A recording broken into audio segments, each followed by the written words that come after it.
Jueves 7 de mayo de 2020. Amigos y amigas, muy buenos días. Gracias por seguir con nosotros en Telediario. Arrancamos esta nueva jornada revisando los titulares con los hechos más destacados en las últimas horas.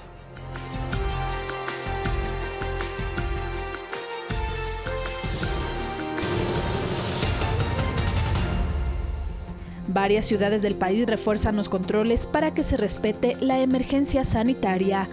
En Quito, 150 comandos de fuerzas especiales se sumaron a los operativos para frenar la desobediencia ciudadana. Se pone en marcha la campaña Juntos Ecuador, con el fin de reactivar la economía, optimizar la producción y garantizar la empleabilidad en el país. El comercio previo a la celebración del Día de la Madre se incrementa a través de plataformas virtuales. Y en lo internacional, el presidente de Estados Unidos, Donald Trump, dijo que la pandemia es peor que los ataques del 11 de septiembre de 2001 y volvió a responsabilizar a China de no contener la enfermedad.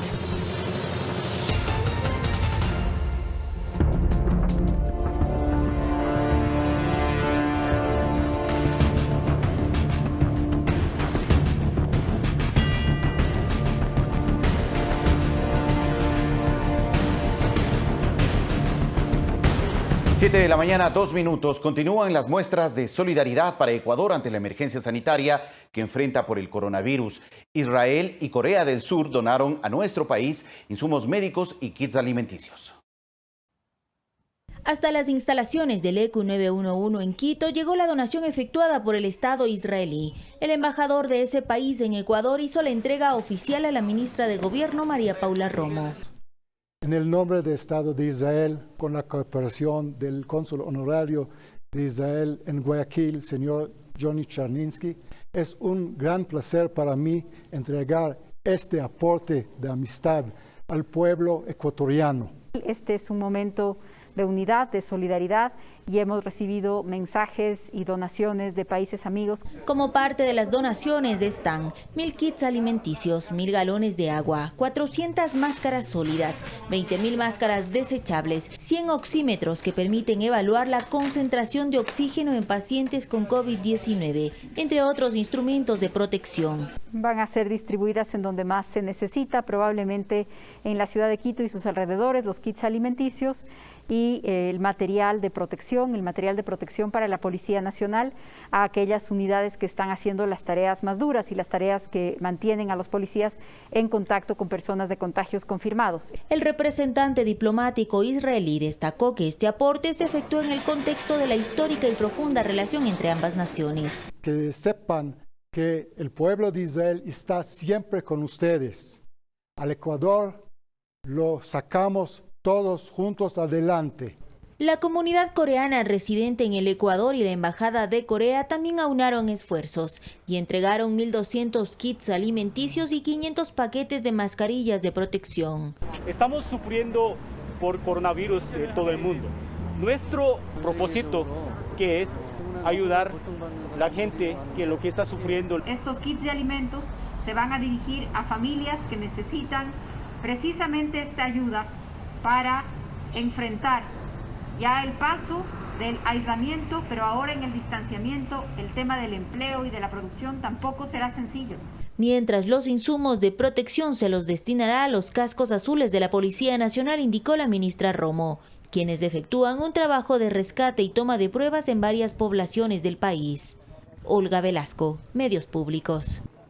7 de la mañana, 4 minutos. Con el fin de reactivar la economía, optimizar la producción y garantizar la empleabilidad, se presentó la campaña Juntos Ecuador. Durante el lanzamiento, el ministro de Producción, Comercio Exterior, Inversiones y Pesca, Iván Ontaneda, anunció que el gobierno también impulsa la devolución simplificada de impuestos para el sector exportador. Lograr acuerdos entre las cadenas de supermercados para que los artesanos y emprendedores ecuatorianos expongan sus productos en las perchas es la meta de la campaña Juntos Ecuador, que motiva a consumir lo nuestro y que en esta primera etapa abarca 400 unidades productivas a nivel nacional. Y apoyamos continuamente el emprendimiento, sobre todo el futuro de la producción y reactivación de la economía nacional. Hoy en día y en estos momentos difíciles que estamos atravesando, es donde más necesitamos la unidad nacional para fomentar el desarrollo económico y sostener fuentes de empleo. La única manera de sacar el país adelante es pudiendo poner nuestros productos en cadenas de almacenes como lo es la cadena de almacenes de Megamaxi, la cadena de almacenes de Supermercado El Coral. Por darnos la oportunidad, como nunca antes se le ha dado al artesano, al pequeño artesano y a esas unidades productivas que somos parte del registro único artesanal. El Ministerio de Producción, Comercio Exterior, Inversiones y Pesca y el grupo La Favorita son los pioneros en esta iniciativa que fomenta el consumo local con miras a reactivar la economía y la productividad del país. Que comprar producto nacional sea la moneda de cambio para sostener empresas. El Ecuador ha evidenciado que tiene productos de alta calidad. Gracias a La Favorita, gracias a todas las cadenas de empresas que están ubicándonos, que están poniendo amplios espacios para promocionar y visibilizar los productos que el Ecuador hace. Necesitamos comprar, aprovechemos haciendo un homenaje a nuestras madres, a madres emprendedoras como ustedes. Durante el evento liderado por el ministro de esta cartera de Estado, Iván Ontaneda, se ratificó también el apoyo a la ley humanitaria y cómo se ayudará desde el gobierno al sector exportador para aliviar la crisis. En los últimos 10 años no ha tenido una política diferenciada de incentivos. Hoy tenemos la gran oportunidad, a través de leyes estructurales, de mejorar la competitividad de un país. La devolución simplificada de impuestos, estoy seguro que va a ayudar a incentivar las exportaciones y, lo más importante, los trabajos atrás de las cadenas productivas. Ya está en la ley, es simplemente el reglamento y un decreto que el señor presidente, estoy seguro, lo va a anunciar en las próximas horas y será un gran aliciente en estos momentos para un sector productivo que genera muchas divisas y muchas fuentes de... Mariuxi Buenaño, Medios Públicos. 7 de la mañana, 7 minutos. El sector financiero de la economía popular y solidaria se mantiene sólido y con liquidez para apoyar en la reactivación del país. Así lo explicó la superintendenta Margarita Hernández durante una entrevista con los medios públicos. La Superintendencia de Economía Popular y Solidaria efectúa un continuo seguimiento a las organizaciones que son parte de este sector. Así lo explica su titular Margarita Hernández. Bajo su control están 541 mutualistas y cooperativas de ahorro y crédito, que son parte del sector financiero popular y solidario. El plan de contingencia se activó el 3 de marzo y ahí iniciamos una serie de procedimientos que tienen que ver en el sector financiero con reportes específicos como por ejemplo el monitoreo diario de liquidez. Hernández indicó que este sector está sólido. Al mes de abril tienen depósitos que ascienden a 12.617 millones de dólares. Si uno compara esta cifra con la del año anterior, se da cuenta de que se mantiene un crecimiento del 12.3%. Explicó además que para poder sobrellevar la crisis sanitaria, las entidades efectuaron un programa integral de gestión. En primer lugar está el diferimiento extraordinario de obligaciones crediticias, que hasta marzo se reportaron 252.657 operaciones, lo que representa apenas el 20% de la cartera de este sector. Pero no se han detenido ahí y lo que están haciendo es optimizar sus procesos para poder seguir colocando crédito. Y además buscando líneas de contingencia para liquidez. Por ejemplo, Sonia López, gerente de negocios de la cooperativa Riobamba Limitada, cuenta que en su caso decidieron diferir hasta 3 cuotas y pasarlas al final del plazo del crédito. Ha aplicado este diferimiento a partir del mes de abril, previo el diálogo con el socio que realmente haya sido impactado por el COVID. Y explica que ya tienen listos créditos de contingencia para apoyar en el proceso de reactivación. Que está orientado a aquellos socios microempresarios, a aquellos socios que requieren un capital para reactivar su actividad económica. Por otro lado, la superintendente Hernández explicó que analizan mejoras en el marco normativo, con la finalidad de permitir que las organizaciones no financieras, que también están bajo su control, se adapten a las necesidades del nuevo entorno, es decir, 12.264 asociaciones y 2.592 cooperativas que generan otro tipo de bienes o servicios. Olga Velasco, Medios Públicos. 7:10. Nos acompaña esta mañana el economista Julio José Prado, presidente ejecutivo de Asobanca. Con él conversaremos en los siguientes minutos sobre la situación del sector bancario financiero durante esta emergencia sanitaria. Economista, buenos días. Gracias por atender nuestra solicitud. Muy buenos días, Fabricio. Saludo a quienes nos escuchan y nos ven en su programa. Muchas gracias. Bienvenido, economista. Bueno, ¿cuál ha sido el impacto del COVID-19 de esta pandemia para el sector bancario, para el sector financiero de nuestro país? Sí, Fabricio, mire, sin duda decirle a la ciudadanía, las cifras son claras. Tenemos una banca técnica estable que está enfrentando evidentemente un shock importante, no solo a nivel del Ecuador, no solo a nivel de América Latina, sino a nivel internacional. Esto comienza a afectar a las cadenas productivas, a las cadenas de pago, a la liquidez en general a nivel internacional y evidentemente eso se refleja también en el Ecuador. Pero ventajosamente tenemos un sistema bancario que durante los últimos años, ¿no?, ha hecho bien su trabajo, ha hecho un trabajo técnico, ha mantenido buenos indicadores, uno de los más altos, por ejemplo, en términos de liquidez, en términos de provisiones, ¿no es cierto?, para cuidar la cartera riesgosa, y también uno de los niveles también más altos históricos que logramos el año anterior de capitalización del sistema bancario.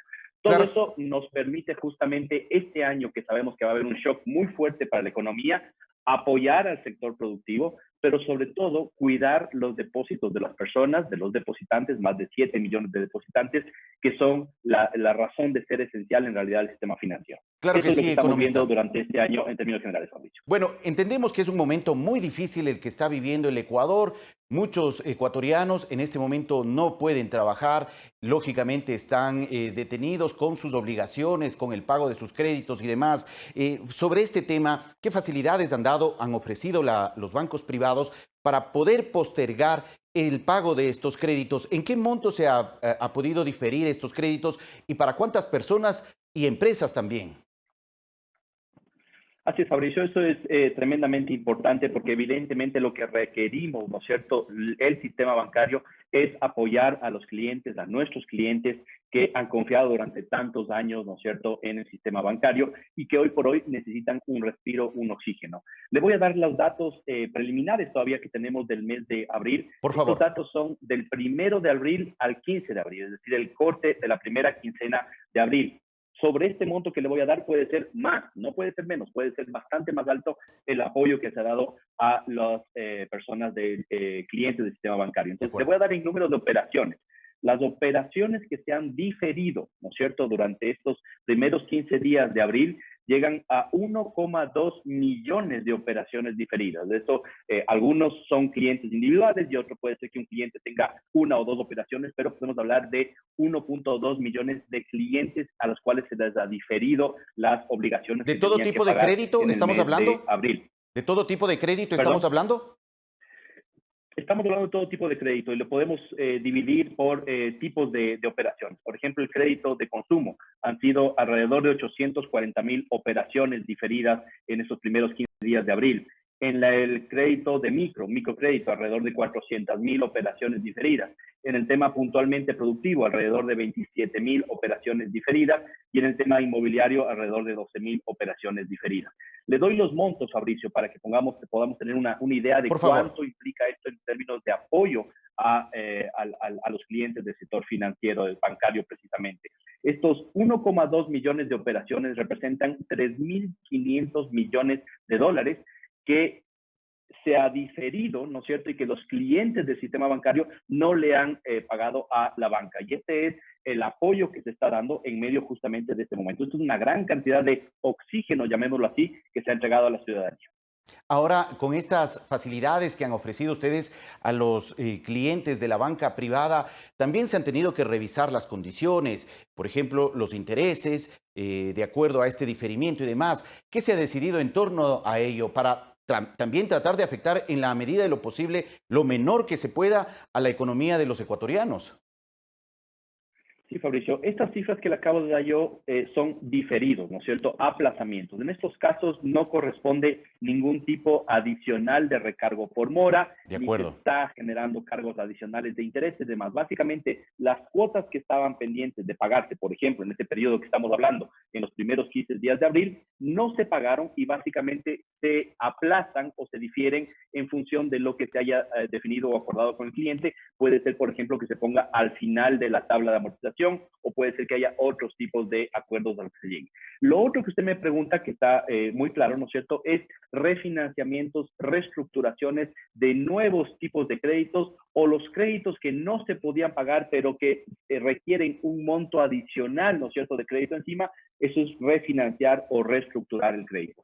Y se está procediendo también con esos. En esos casos específicamente, lo que se está haciendo es ampliar los pedidos de pago, alargar las tablas de amortización de tal forma que las empresas tengan, ¿no es cierto?, un alivio financiero. En esos casos, lo que nos han dicho las empresas, por ejemplo, en su mayoría de casos, no es que no pueden pagar, sino que necesitan o un crédito adicional para capital de trabajo o un crédito adicional, por ejemplo, para pago de nómina, y lo que se hace es prorratear ese nuevo crédito con la deuda anterior a un plazo bastante más amplio. Eso es lo que le beneficia, digamos, sobre todo a los clientes empresariales que están pidiendo este tipo de créditos. De acuerdo, economista. Durante estos días que hemos estado en confinamiento y demás, ¿se han registrado retiros masivos de recursos de dinero de la banca privada? Mire, muy importante, Fabricio, eso. Ha habido rumores, creo yo, además malintencionados y con una clara motivación política seguramente también, de hacerle daño a la dolarización, de hacerle daño también al sistema financiero. Le doy los datos que acabamos de compilar ya el día de ayer y que los presento por primera vez, ¿sí? En términos de depósitos, para que vea la ciudadanía que no ha salido masivamente depósitos del sistema, sino que está bastante controlado dentro de lo esperado. Para comenzar, en el mes de marzo, ¿no es cierto?, de este año, el mes pasado, salieron 700 millones de dólares del sistema. Esa era una cifra importante, alta, que sobre todo se dio por retiros importantes que se hizo de parte de la banca pública, del IES y demás, de algunas inversiones y operaciones del sistema financiero, y eso hizo bajar los depósitos en 700 millones. ¿Qué pasó en abril? En abril no salieron esa misma cantidad, han salido 100 millones de dólares del sistema bancario, que representa solamente el 0,3% del total de los depósitos. Es decir, es una reducción de depósitos muy pequeña, lo cual demuestra que hay confianza en el sistema bancario. Ahora, ¿por qué se reducen? ¿No? ¿Y por qué no aumentan? Porque evidentemente la gente tiene menos dinero para ahorrar, tiene menos dinero para, desde el punto de vista de sus ingresos, las empresas y demás, por lo cual es lógico que vayamos teniendo un menor nivel mensual de depósitos. Pero de ninguna forma hay una fuga de depósitos del sistema bancario, no hay una fuga de capitales tampoco, Fabricio. El día de ayer, si me permite, se publicaron cifras del Banco Central que nos hacen muy bien en este entorno también, que demuestran que el impuesto a la salida de divisas en realidad no ha incrementado, como lo decían algunos de esos rumores durante el mes pasado, sino más bien ha disminuido la salida de divisas del Ecuador. Y esto es lógico porque evidentemente hay menos comercio exterior, hay menos importaciones, hay menos capacidad de hacer comercio internacional y al mismo tiempo no ha salido dinero en capitales, digamos, en términos de fuga hacia otros países. Sí, justamente sobre esto quería enfatizar, economista. ¿Se descarta entonces una salida de divisas que eventualmente podría poner en riesgo a la dolarización? ¿Cómo se ha desinformado, sobre todo a través de redes sociales durante estos días? Mire, Fabricio, tengo acá las cifras de recaudación mensual del ISD y si le parece le voy a mencionar unas dos, ¿sí? Al finales del año pasado, diciembre del año 2019, que es cuando generalmente hay más salida de divisas, etcétera, por las compras, el valor de la recaudación del ISD mensual estuvo bordeando en cifras redondas alrededor de los 120 millones de dólares, ¿no? Esa fue la recaudación mensual. ¿Cuánto fue la recaudación en el mes de abril? Fue 75 millones de dólares, que es una de las cifras más bajas que hemos registrado desde el año 2017. Entonces, evidentemente, si se está registrando menos recaudación de salida del ISD, significa que está saliendo menos plata. Y la segunda cifra que nos puede avalar este tema de que no está saliendo dinero del Ecuador es que los depósitos bancarios no están cayéndose en las proporciones que se lo mencionaban esos rumores y demás. Esos son rumores malintencionados, lastimosamente, y llamamos a la ciudadanía. ¿Qué es lo que está haciendo? sigan confiando en el sistema financiero, sigan confiando en los datos reales. Estamos atravesando todos por una situación evidentemente compleja, pero el sistema tiene la suficiente liquidez para poder respaldar los depósitos. Y ahí le doy un dato adicional también cerrado al día de ayer. Por favor. Tenemos el indicador de liquidez de los más altos que tenemos en América Latina, que hoy por hoy está en el 27%, incluso subiendo del 24% que teníamos el mes pasado, hemos subido al 27%, lo cual demuestra que la banca más bien lo que está haciendo es poner más liquidez para poder mantener justamente absolutamente líquida su operación. Ese 27% en recursos económicos, ¿cuánto significa, economista? Eso representa que tenemos 27% del total, es decir, tendremos alrededor de unos 10.000 millones de dólares 100% líquidos para poder respaldar todas las operaciones de dinero. Entonces, ¿qué es lo que está haciendo el sistema? Lo que tenemos son algunos fondos de ahorro que los hemos venido haciendo justamente durante los últimos años, fondos de liquidez, como se llaman, que los estamos repatriando, ¿no es cierto?, y trayendo en la medida de las necesidades. Como decíamos, nosotros pensábamos que incluso el mes de abril iba a haber una mayor demanda de efectivo, una mayor demanda de depósitos, y por eso es que hemos traído dinero hacia el Ecuador. ¿Qué es lo que esperamos para este mes de mayo, digamos, si podemos anticiparnos de alguna forma? Por favor. Una vez que comiencen a llegar los desembolsos internacionales del BFMI, la CAF, el Banco Mundial, y todo ese dinero que se ha anunciado a través del Ministerio de Economía y Finanzas, esto va a elevar el nivel de liquidez en el país y evidentemente esperamos que eso también estabilice de alguna forma el nivel de los depósitos en el sistema financiero. Eso es lo que esperamos por el lado de la liquidez. De acuerdo, economista. Solamente una precisión. ¿Ustedes esperan repatriar recursos económicos del exterior para poder apalancar la entrega de créditos, sobre todo para el sector productivo? ¿Cuánto aspiran ustedes traer del exterior hacia el país?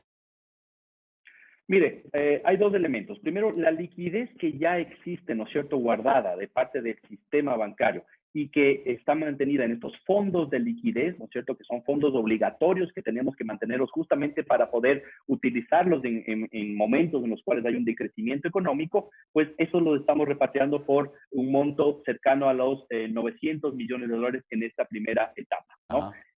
Seguimos manteniendo una gran proporción de liquidez adicional local e internacional para poder respaldar depósitos. Y el resto, para poder conceder nuevos créditos, lo que se está trabajando con el Ministerio de Economía, con la Superintendencia de Bancos y con otros organismos multilaterales, es buscar un mecanismo de fideicomiso.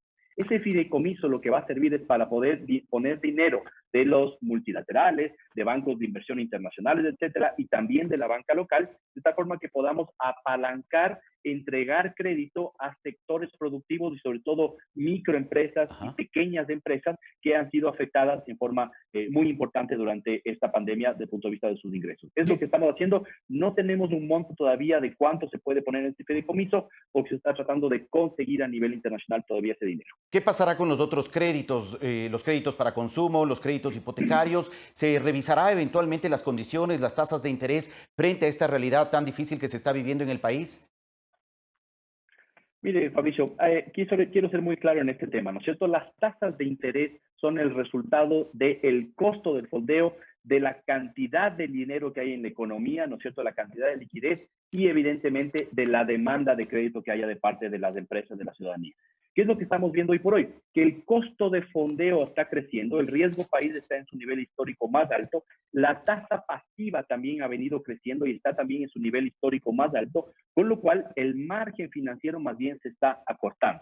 Por eso es que las tasas de interés no pueden bajar mucho más, porque eso podría en riesgo ya, ¿no es cierto?, a los préstamos que se hace a través del sistema financiero y el riesgo que tomamos no podría ser cubierto. Y ojo, ese dinero que prestamos, recordemos siempre, no es de los bancos, es de los depositantes y por eso es que los prestamos a un nivel adecuado de tasa de interés que cubra ese riesgo. Lo que sí pueden esperar los empresarios es que la banca ayude de la mayor forma posible, difiriendo, que son los datos que ya dije anteriormente, reestructurando y con nuevos créditos a medida que las empresas comiencen a requerirlo. Pero lo que estamos encontrando hoy por hoy, Fabricio, es que más bien hay una caída importante, muy importante frente a lo que registrábamos hace pocos meses de la demanda de crédito. Y la composición de la demanda está cayendo absolutamente. Antes se pedían créditos de más largo plazo, al menos digamos créditos de más de un año o más incluso, pero hoy por hoy se están pidiendo créditos créditos de muy corto plazo, créditos de 3 meses, créditos para 1 mes, incluso créditos en el mejor de los casos para 6 meses, que son para subsistencia, que son para pagar nómina, que son para tomar ese tipo de medidas de muy corto plazo. ¿Cuál es el efecto? Y con esto termino esta parte. ¿Cuál es el efecto sobre la rentabilidad y la utilidad bancaria? Porque ha habido muchos rumores también de gente que dice que la banca está ganando una gran cantidad de plata en medio de esta crisis en el Ecuador. Pues no es así. Lo que ha sucedido, y estos son los datos también cerrados hasta el día de ayer que tenemos, la utilidad de la banca ha caído en términos interanuales comparado con el año pasado en menos 41%. Y la rentabilidad del sistema bancario, que estaba en el 12% al cerrar el año 2019, está hoy por hoy en el 6,6%. Casi una caída de la mitad de la rentabilidad. Eso es lo que tiene que hacer un sistema técnico en medio de la crisis. Tenemos que privilegiar el corto plazo, tenemos que privilegiar la solvencia, apoyar a nuestros clientes y aguantar el shock, ¿no es cierto?, de largo plazo. Este no es un año para hacer utilidades, más bien es un año para reinvertir esas utilidades en el propio sistema financiero, en el propio banco, para poder aguantar este shock, como digo, que va a ser muy fuerte. Muchas gracias, economista, por la información. Solamente entendemos que ya en los siguientes días ciertos bancos también están ampliando su horario de atención para atender al público en esta nueva fase de la emergencia sanitaria, del distanciamiento. Efectivamente, esto se está haciendo en coordinación con el COE nacional y los COEs provinciales. Los bancos y los estaremos informando individualmente cada banco y también desde la Asociación de Bancos cuáles son los nuevos horarios de atención para poder evidentemente acompañar en esta nueva etapa en la cual algunos negocios comenzarán y algunas provincias comenzarán a tener semáforos de diferentes colores. Esto va a tener que tener mucho cuidado la ciudadanía de poder revisar las páginas oficiales de los bancos y las redes sociales para poder entender, porque aquí vamos a tener una gran variedad seguramente en función de lo que decidan también, no solo el COE nacional, no solo el gobierno nacional, sino también los COEs provinciales. Pero lo informaremos de forma adecuada en las redes sociales. Gracias, economista, por la información compartida.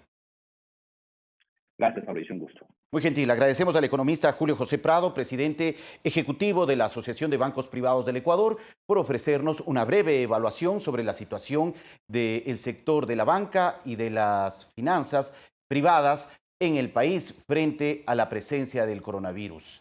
7 de la mañana, 27 minutos. Vamos a una pausa, regresamos en breve.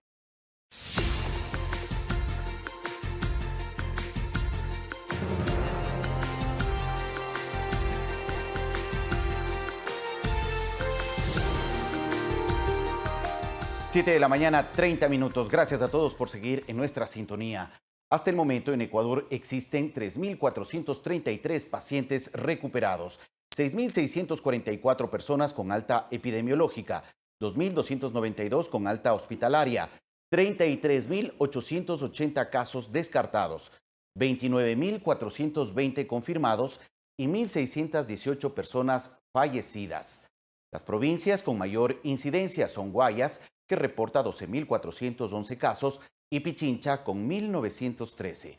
Según informaron las autoridades, se han tomado 81.392 muestras para COVID-19 entre pruebas PCR y también prueba rápida. El 45% de contagios pertenecen al sexo femenino, mientras que el 55% al masculino. A la fecha, 14.908 pacientes se encuentran en aislamiento domiciliario. Esto según el último reporte ofrecido por las autoridades. Reporte oficial.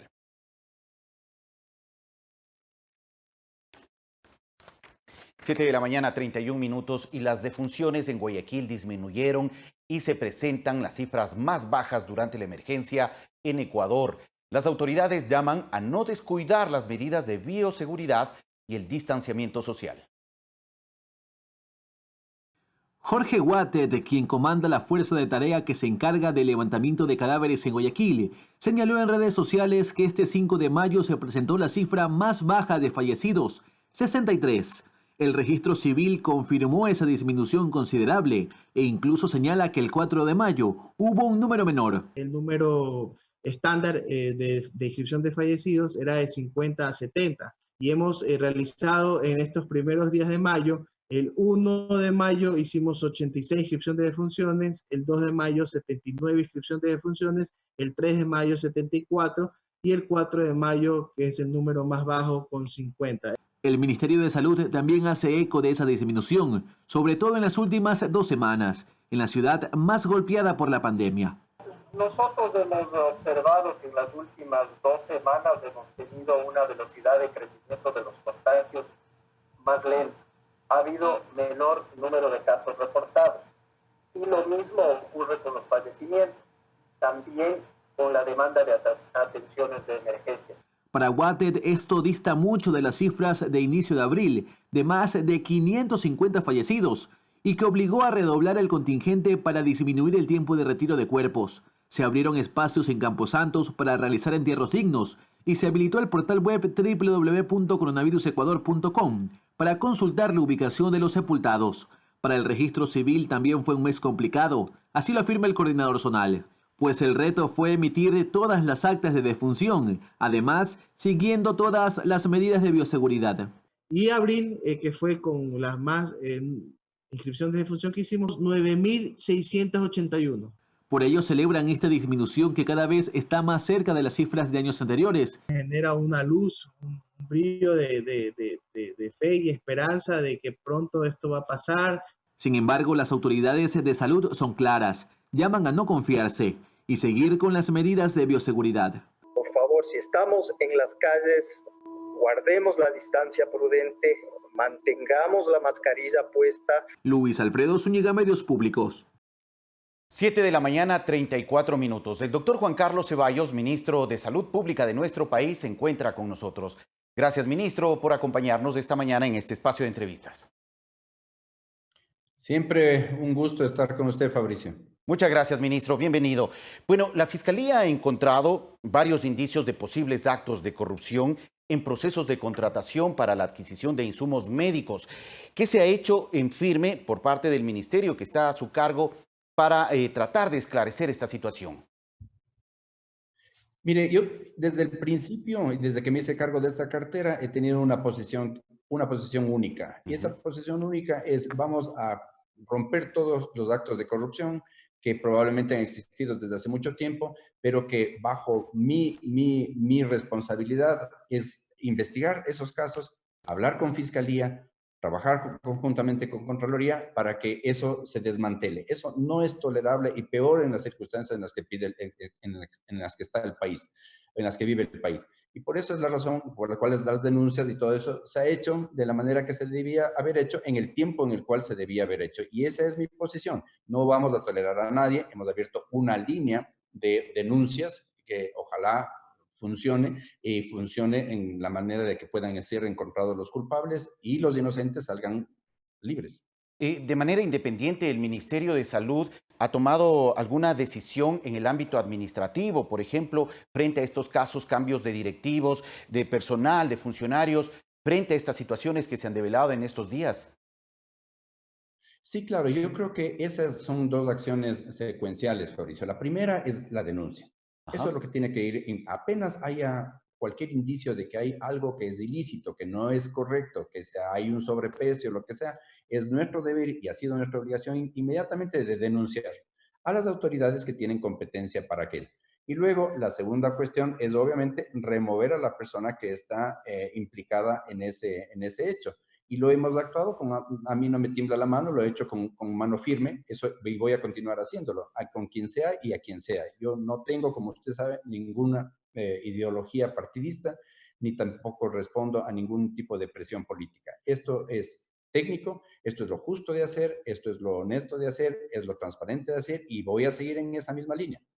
Ministro, ¿qué tipo de funcionarios o cuántos funcionarios directivos han sido removidos, por ejemplo, en estos días frente a estas denuncias que han saltado a la luz pública?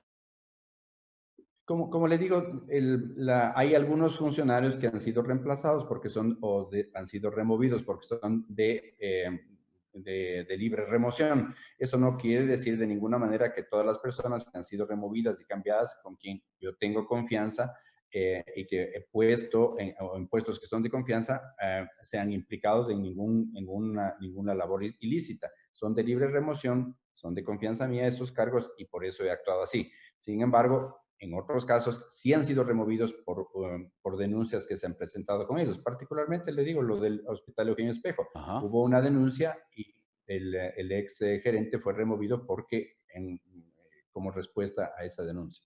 Claro que sí, y sobre este tema, sobre la salida del ex gerente en el hospital Eugenio Espejo, también de la máxima autoridad en el hospital Vaca Ortiz, ellos dejaron sus puestos también denunciando que existen redes de corrupción al interior del sistema de salud. ¿Qué se ha hecho frente a estas denuncias también de estos funcionarios? Ya, sobre el gerente del Hospital Vaca Ortiz, él renunció, no fue removido, y eso es diferente de lo que sucedió con el Hospital Eugenio Espejo.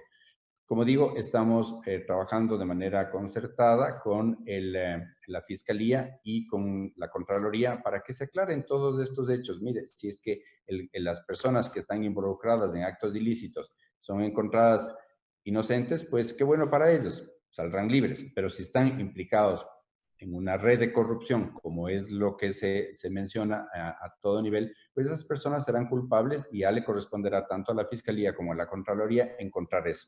Pero es importante también señalar que todas estas denuncias son receptadas. El Ministerio de Salud, repito, ha abierto una línea para receptar esas denuncias, pero también estamos siendo cuidadosos y respetuosos de que cada una de esas instancias sea investigada. Y eso es lo que nosotros estamos apoyando y trabajando concertadamente, como digo, tanto con Contraloría como Fiscalía. Ministro, durante estos días se han escuchado algunos comentarios, también denuncias desde distintos puntos del país sobre la adquisición de insumos médicos para dotar a los hospitales para que puedan enfrentar la situación de emergencia sanitaria que se está viviendo en este país. Pero hay quienes aseguran que esos insumos son de mala calidad y que finalmente no protegen al personal del sector de la salud. ¿Qué responder frente a esas denuncias? ¿Se está dando seguimiento, por ejemplo, a las donaciones que se están recibiendo desde distintos sectores, desde el exterior, para que esos insumos que son donados, que son entregados de buena fe a nuestro país, al sector de la salud, lleguen finalmente a manos de quienes necesitan utilizar esos insumos para enfrentar esta pandemia? Claro, esa es una pregunta muy interesante, Fabricio, y que yo creo que la comunidad también tiene que entender. Todas las donaciones están hechas en una mesa técnica al interior del Ministerio de Salud.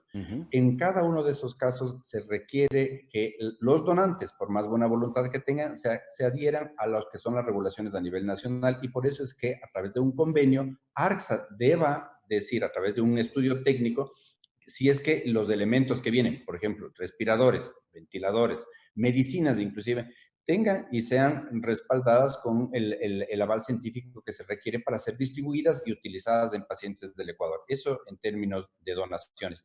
Y tenemos un registro muy estricto de quién ha donado, qué ha donado y a quién se han distribuido esas donaciones.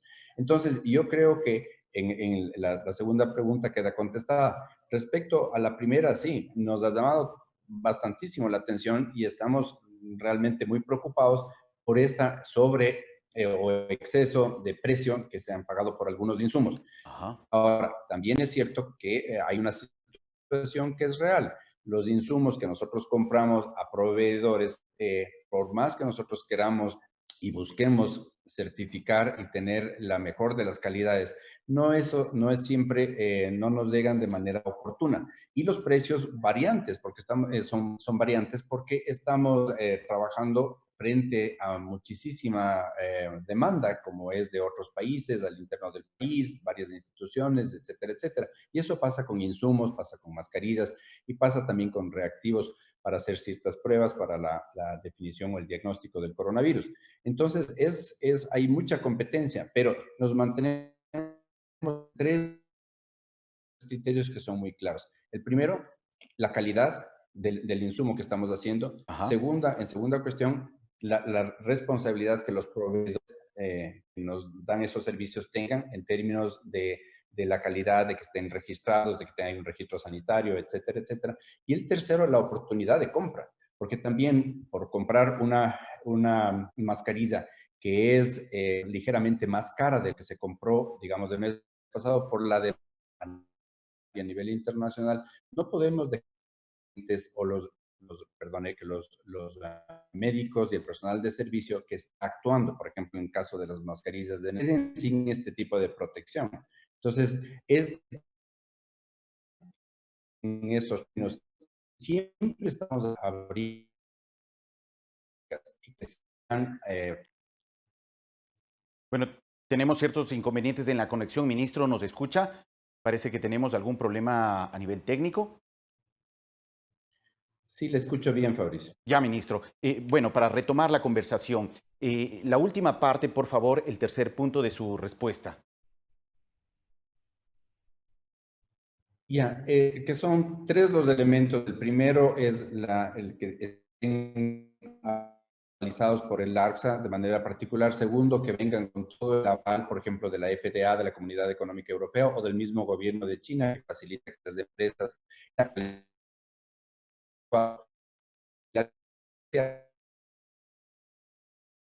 que los precios cuando vayan oscilando conforme se presenten las ofertas. Y eso es natural porque hay una sobredemanda de ciertos productos que hasta hace pocos meses eran prácticamente desconocidos. Me refiero, por ejemplo, a las máscaras o a los respiradores de N95. Entonces, sí tenemos que ser tolerantes con eso, pero de todas maneras hacemos una puntualización muy grande que todo eso es una oferta pública a la que los ofertantes tienen que ser registrados y tienen que participar a través de un concurso breve, corto, tomando en cuenta las tres indicaciones que les decía, de manera que el personal que está atendiendo al paciente, por más que compremos una mascarilla un poquito más cara, tenga ese recurso y no se exponga a un paciente que está infectado.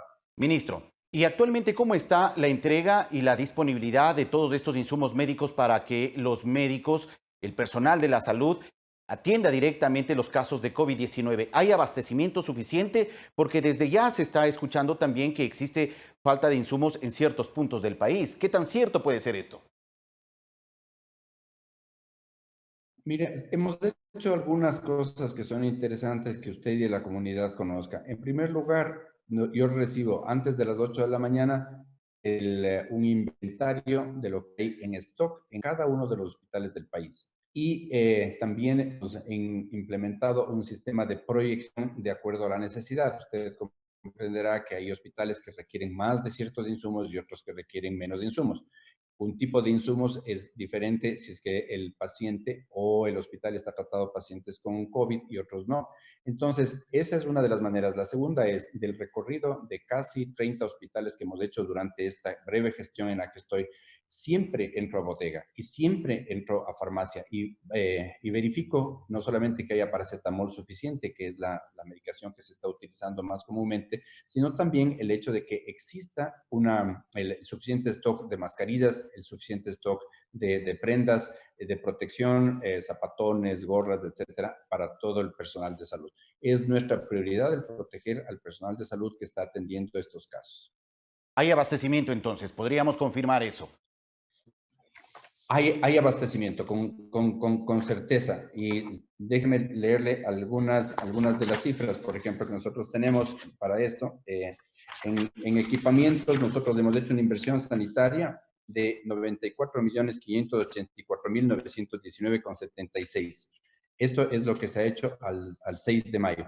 Entonces, es importante, tenemos suficientes batas quirúrgicas. Déjeme volver a lo que es la mascarilla quirúrgica, elástico y con tiras. Tenemos 2.557.470 y lo que tenemos nosotros del respirador o mascarilla N95 son 125.073. Si es que una unidad operativa, un hospital, un centro pequeño, tiene necesidades de que nosotros le reubiquemos, redistribuyamos eso, pues lo hacemos de manera inmediata. Estamos en constante comunicación con los gerentes de los hospitales y de las unidades operativas para lograr sistematizar esto y que no falte nunca las prendas. De acuerdo, ministro. Muchas gracias por la información compartida. Encantado, Fabricio. Buenos días. Buen día. Agradecemos al ministro Juan Carlos Ceballos, ministro de Salud Pública del Ecuador, por ofrecernos información sobre el trabajo y también las denuncias presentadas en el transcurso de los últimos días sobre posibles actos de corrupción cometidos y relacionados con el sector de la salud. 7 de la mañana, 47 minutos. Vamos a una pausa, regresamos en breve.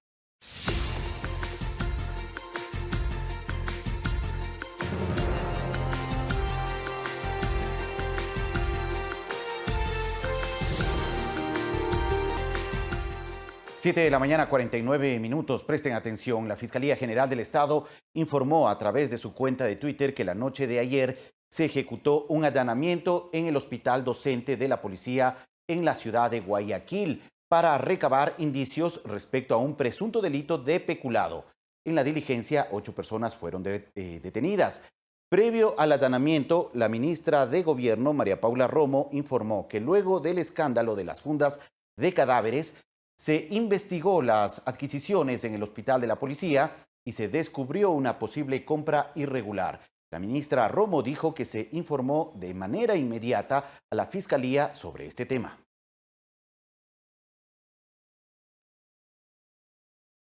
7 de la mañana, 50 minutos. Y el general Patricio Carrillo, comandante general de la Policía Nacional, nos acompaña esta mañana para conversar en estos minutos sobre varios temas. Entre ellos, este reciente allanamiento que se ha realizado en las últimas horas en el hospital docente de la Policía Nacional y también el trabajo que la institución está cumpliendo en el territorio.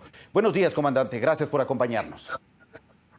Buenos días, Fabricio. Un saludo a todos los ecuatorianos. Muchas gracias, comandante, por estar aquí en este espacio. Bueno, ¿qué información adicional tiene sobre este allanamiento que se ha realizado el día de ayer en la ciudad de Guayaquil al hospital docente de la policía? Bueno, eso la Fiscalía le corresponde y hará las rendiciones que correspondan respecto de la investigación por este presunto peculado y sobreprecio en la adquisición de algunos equipamientos.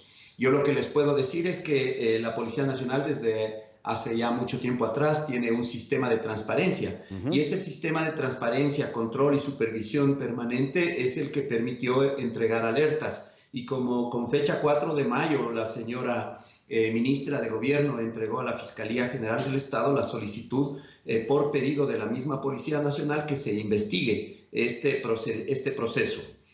Lastimosamente, 10 funcionarios aparentemente involucrados ayer fueron requeridos por la Administración de Justicia, rindieron su versión y luego de eso será la Fiscalía la que determine las responsabilidades que correspondan. Lo único que nos toca decir a nosotros es que en la policía no existe una estructura sistemática que realice esto. Esto es el deshonor es de las personas que infrinjan la norma y la institucionalidad seguirá de manera transparente luchando contra la corrupción interna de existirla y también luchando contra la impunidad. Nosotros seremos los primeros que sometamos a todo funcionario que en ese sentido mantenga debilidades. Comandante, una precisión, son 10 personas las detenidas, no 8 entonces, y estas personas detenidas son personas que forman parte de las filas de la Policía Nacional o son funcionarios civiles que están ofreciendo sus servicios para la institución. Inicialmente fueron 2 allanamientos, uno en la ciudad de Guayaquil en el hospital y el otro aquí en la ciudad de Quito. 7 personas fueron trasladadas para rendir versión en retención de 8 horas. No han sido privadas de libertad. De acuerdo. Luego se ampliaron a 3 funcionarios más.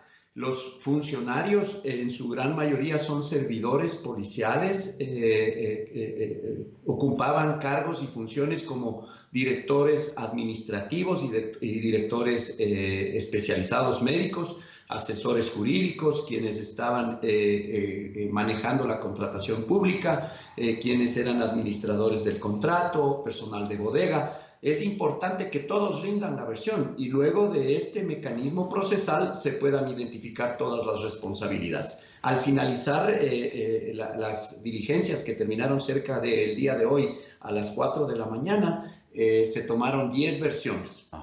De acuerdo. El día de ayer la ministra de Gobierno en su carta que dirigía o que al menos informaba a través de su cuenta de Twitter que había dirigido a la fiscal general Diana Salazar, daba ciertos detalles sobre el proceso de contratación que está relacionado a la adquisición de 400 fundas impermeables para personas fallecidas por COVID-19, avaluadas en $130 cada una. Además, 5,000 mascarillas de N95 por un valor unitario de $10. ¿No preocupa esto a la institución policial frente a todas estas denuncias de posibles actos de corrupción que también involucran a otro sector, al sector de la salud, durante esta emergencia sanitaria que se vive en el país? Indiscutiblemente que nos preocupa porque son recursos que debían estar al servicio de los pacientes, que debían servir para que con oportunidad nosotros tengamos nuestras farmacias equipadas, tengamos a nuestro personal que está atendiendo a los infectados y a los enfermos con los equipamientos adecuados. Nos preocupa muchísimo, pero insisto, la investigación la está llevando. De lo que yo conozco, las erogaciones presupuestarias no se han hecho todavía y justamente en el control previo y en la supervisión es que se logra detectar y por eso pedimos la participación de la Fiscalía ante un posible peculado. Claro, es un contrato que todavía no ha sido ejecutado, ¿no? Un proceso de adquisición que todavía no ha sido desembolsado recursos.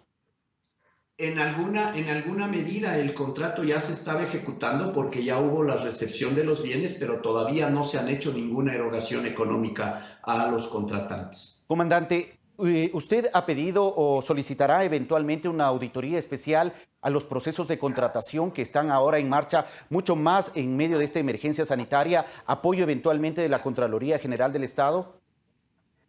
Mire, Fabricio, nosotros no solamente que vamos a pedir a partir de esto, ya lo hemos hecho.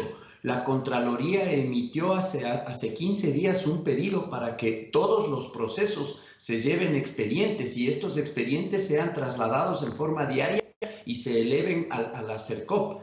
A partir de eso es que nosotros estamos haciendo con transparencia este control y esta supervisión y se va detectando. Nosotros estamos cumpliendo en todos los niveles con los procedimientos de Contraloría y, insisto, es justo esta parte de transparencia la que nos ha permitido detectar de manera anticipada y nosotros mismos pedir la participación de la Fiscalía en la parte penal. En la parte administrativa se ha desplazado la jefe de Estado Mayor que se encuentra en la ciudad de Guayaquil y el inspector general de la Policía Nacional. Los dos oficiales de la más alta graduación en la policía se encuentran también en los procedimientos administrativos con transparencia. Lo que menos toleraremos es estos mecanismos corruptos y cleptómanos al interior de la institución. Eso no lo vamos a tolerar, no lo vamos a permitir y con las instancias judiciales que correspondan someteremos a todos bajo la responsabilidad que tengan. Comandante, y en estas decisiones administrativas que usted ha mencionado,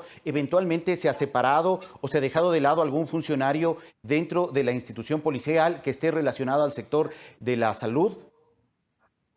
Nosotros tenemos un debido proceso también que respetar, eso es parte de los derechos de los funcionarios, tienen sus mecanismos de defensa de los que harán uso, pero nosotros también no toleraremos e impondremos las drásticas sanciones que correspondan al identificar responsabilidades. De acuerdo, general Patricio Carrillo.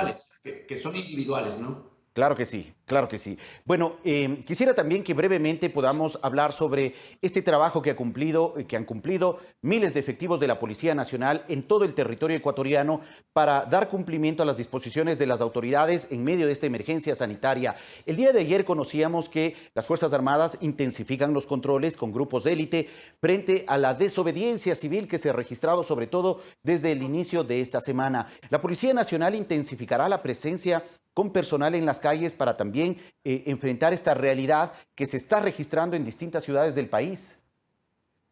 La Policía Nacional, Fabricio, desde el primer día se encuentra fortalecido los controles en la calle y trabajando para hacer efectivas las medidas de contención y de restricción dictaminadas por el Gobierno Nacional a través del Comité de Operaciones de Emergencia.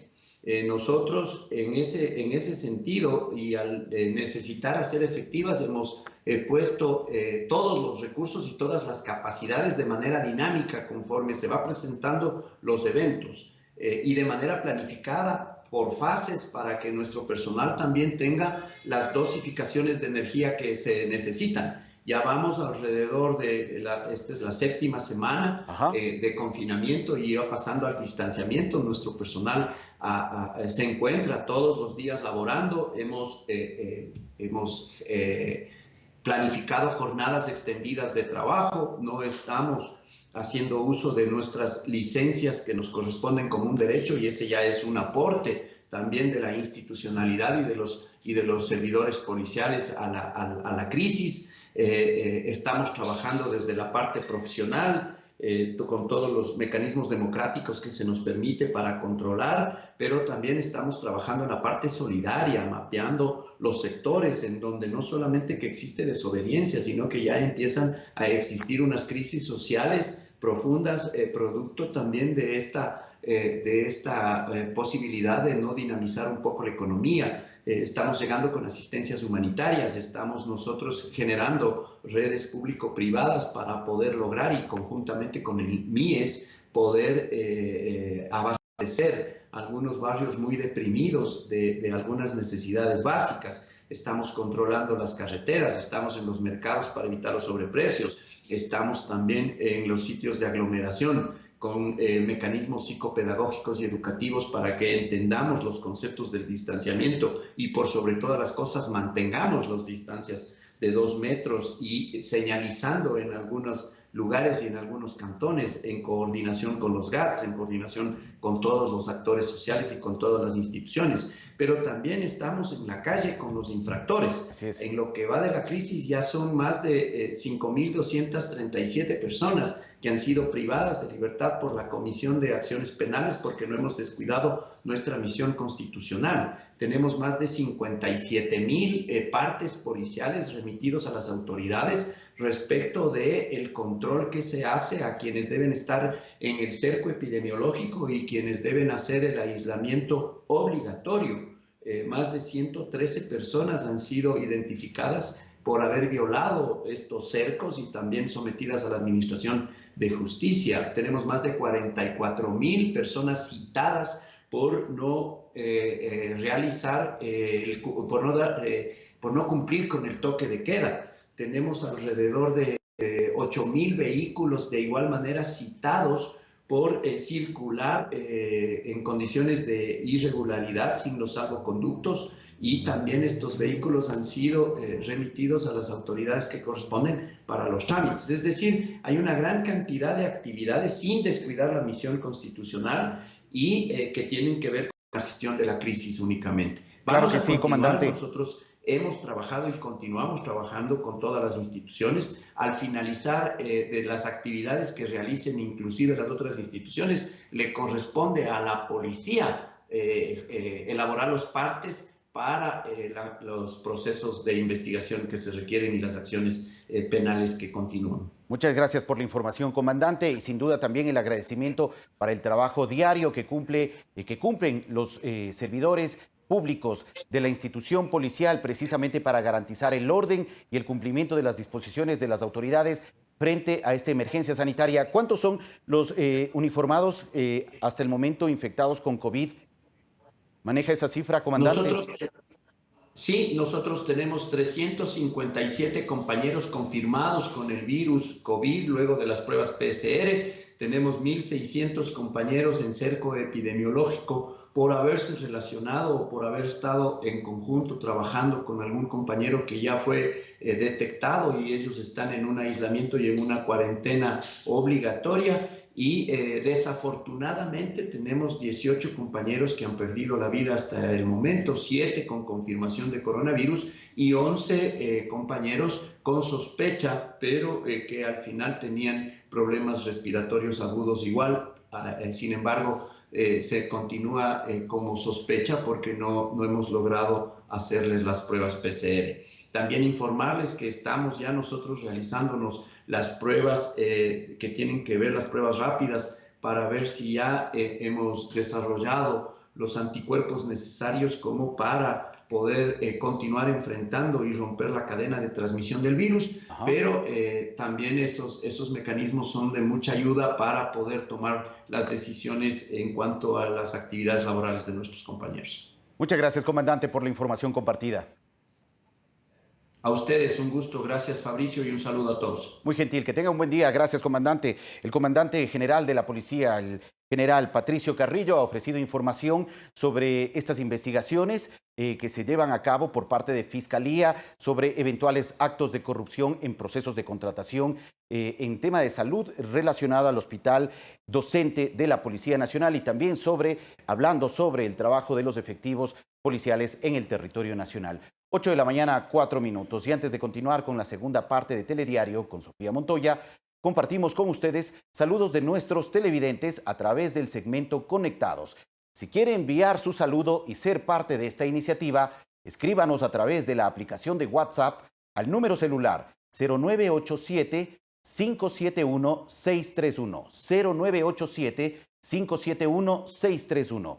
Los mensajes pueden ser enviados desde cualquier parte del mundo porque Telediario y los medios públicos son el enlace con sus familiares y amigos. Buen día.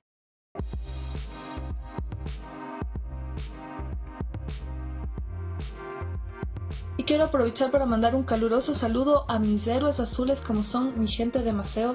De antemano también quiero felicitarles por ese arduo trabajo que ustedes tienen de 24 horas al día y que pues han permitido que por eso Quito esté limpio y desinfectado. Así que todos nosotros pues debemos ser partícipes y apoyarlos, ya que ellos también quieren regresar sanos y salvos a casa. ¿Y de qué forma podemos apoyarlos? Tenemos que respetar los horarios de recolección y también desinfectar nuestras fondas. Así que por favor, todos somos un solo corazón, todos somos Quito. Bendiciones y éxitos a toda mi linda gente de Maceo. Menta pase y se avancen los caminos y seamos sobrevivientes de un naufragio colectivo.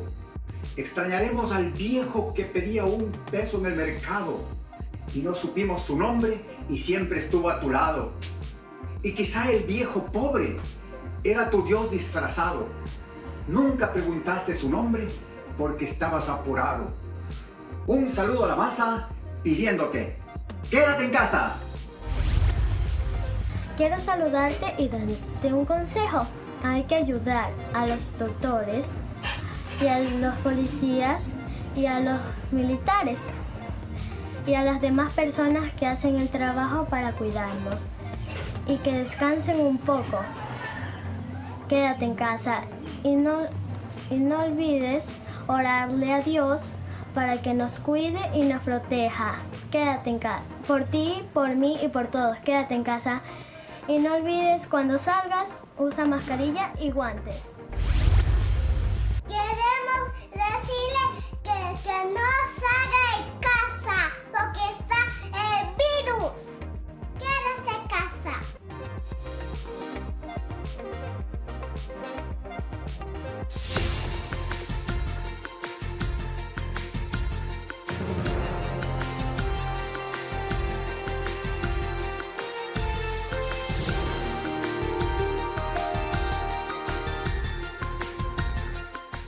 ¿Qué tal amigos? Muy buenos días, es un gusto acompañarles en Telediario. Vamos a continuar repasando los hechos más destacados de Ecuador y el mundo. Empezamos entonces con la información.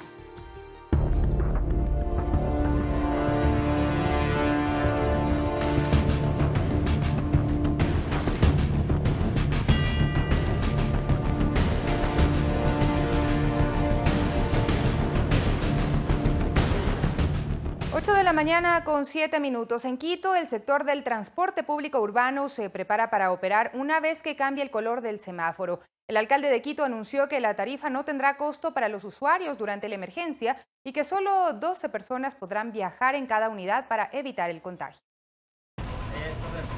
La normativa establece que cuando Quito pueda ingresar al semáforo amarillo, el transporte público podrá operar al 30% de su capacidad, es decir, con 27 pasajeros de los 90 usuarios que normalmente viajan de pie y sentados. Pero esto no sucederá. Los conductores ya han establecido una nueva distribución en las unidades. En un bus de 2 o 3 puertas no podrán sentarse juntos, ni uno detrás del otro. Tampoco podrán viajar de pie. La Organización Mundial de la Salud establece que debe existir un distanciamiento de al menos 2 metros para evitar el contagio. Cada pasajero deberá utilizar la silla junto a la ventana. A lo ancho habrá una distancia de 1 metro con 80 centímetros. De adelante hacia atrás está a 1,50 m. Estas son las normas mínimas de distanciamiento social. Considerando que posiblemente en un bus podrían caber entre 12 y 15 personas. Los dirigentes también analizan instalar sistemas de desinfección y dotación de gel antiséptico. Llevamos una distancia que de la otra persona. Tratarnos de cuidarnos hasta el momento de subir y subir con el alcohol, con el gel. El alcalde de Quito, Jorge Yunda, anunció que durante la emergencia la tarifa será 0 para las personas. Nos podían reconocernos $200 $10 por bus, pero de conformidad con el número de buses que puedan ir saliendo a ofertar el servicio. Esto quiere decir que será un porcentaje. Que no todos entremos a la misma hora a trabajar, ni todos salgamos a la misma hora del trabajo, sino que segmentemos los ingresos por actividades y por horarios. Y además, también esto implica que no todos entren el mismo día a trabajar. El secretario de Movilidad puntualizó que el subsidio no será para las 3.000 unidades que trabajan en la ciudad. Sacar solo la cantidad de buses necesarios para esa demanda. Podemos dar una oferta menor y consecuentemente el subsidio que se les pueda entregar o compensación también es menor. Los transportistas están de acuerdo con la propuesta, pero piden que el dinero sea entregado en menor tiempo para evitar la quiebra de las empresas. El Consejo Metropolitano determine el mejor mecanismo, la mejor forma para que esto tenga la agilidad y la seguridad de que sea cumplido de forma adecuada. Caso contrario, el servicio de transporte público no va a poder prestar su operación. El secretario de Movilidad aclaró que durante el mes de mayo el transporte público urbano no circulará porque la ciudad seguirá en semáforo en rojo. Solo se mantendrán las rutas para los funcionarios que luchan contra el virus. En primera línea, Valeria Villarroel, Medios Públicos. Y 150 comandos de fuerzas especiales se sumaron a los operativos de control en Quito. Se trata de una acción estratégica para frenar la desobediencia ciudadana en varios sectores de la capital, en donde se mantienen las aglomeraciones. Son integrantes de la Brigada Patria de la Tacunga. Son comandos de fuerzas especiales. Llegaron a la capital este 6 de mayo debido a que en varios sectores de Quito la ciudadanía ha salido a las calles como si la emergencia sanitaria habría terminado. Y lo cierto es que esto está aún lejano. Las Fuerzas Armadas te recomiendan el uso correcto de la mascarilla. Se concentraron en el cuartel Eplicachima para de inmediato comenzar los operativos, los cuales serán en vehículos y a pie, precisamente en esos lugares donde se presenta mayor desobediencia a las disposiciones. Es fundamental concientizar mucho más a nuestra ciudadanía, concientizar a nuestro pueblo de las restricciones que existen tanto en la movilidad de personas, de vehículos, pero también para respetar las condiciones de bioseguridad que debemos mantener para evitar un contagio mayor. En Quito el semáforo de emergencia mantiene el color rojo, sin embargo las ventas informales y las aglomeraciones son cada vez más continuas. Esto también genera el retorno de un problema adicional, la delincuencia.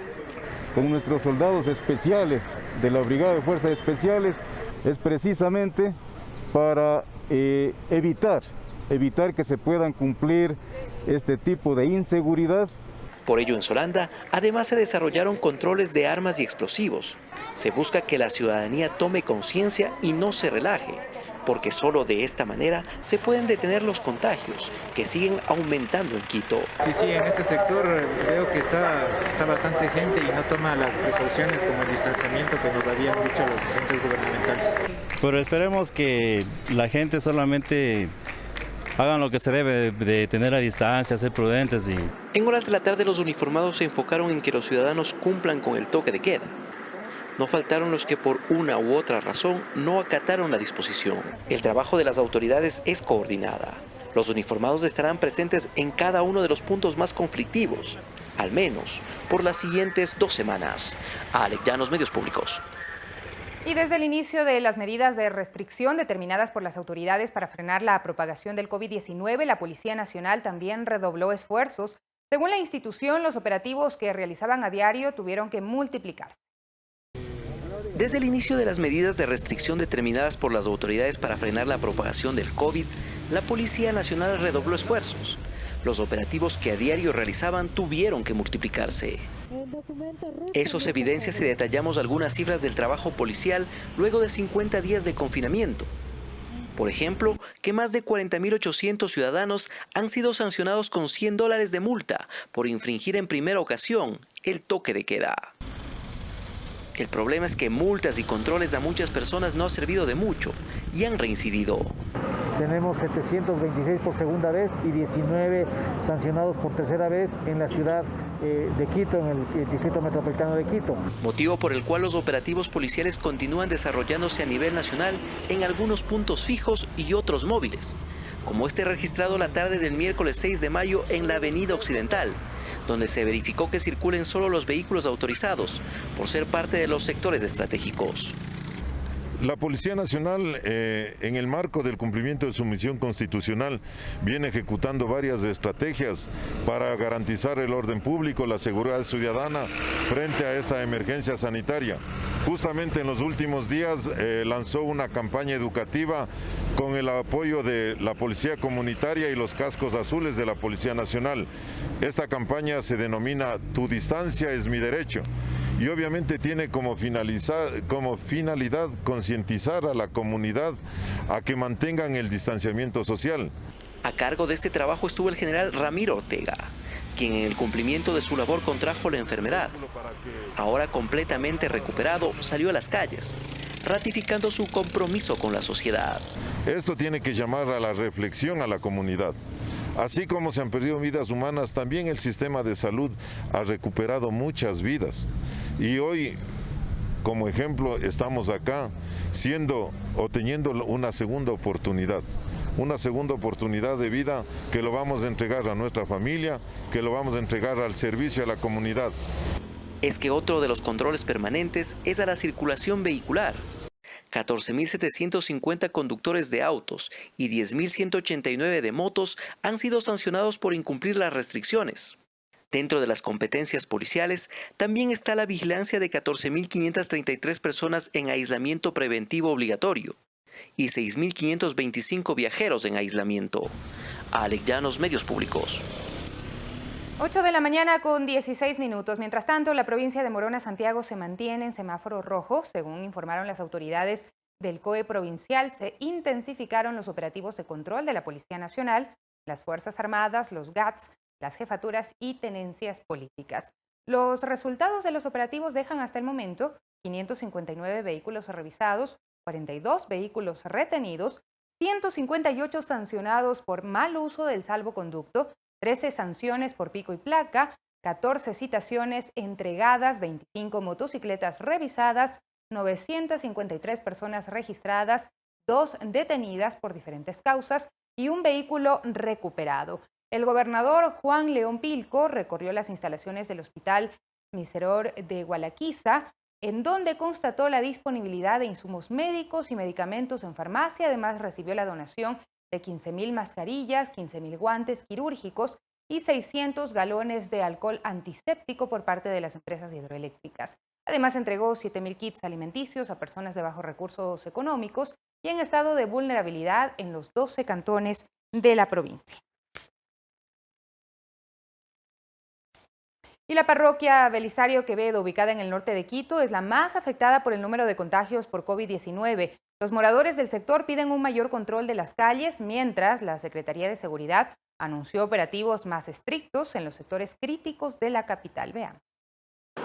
Es fácil observar a toda hora una importante presencia de vendedores informales en las esquinas del sector La Comuna en el norte de Quito. Ellos salen a vender cualquier tipo de productos para llevar alimento a sus hogares. No les queda otro camino, indican. Somos 6 con mi esposa y mis 4 hijos. Tienen que comer, no hay más.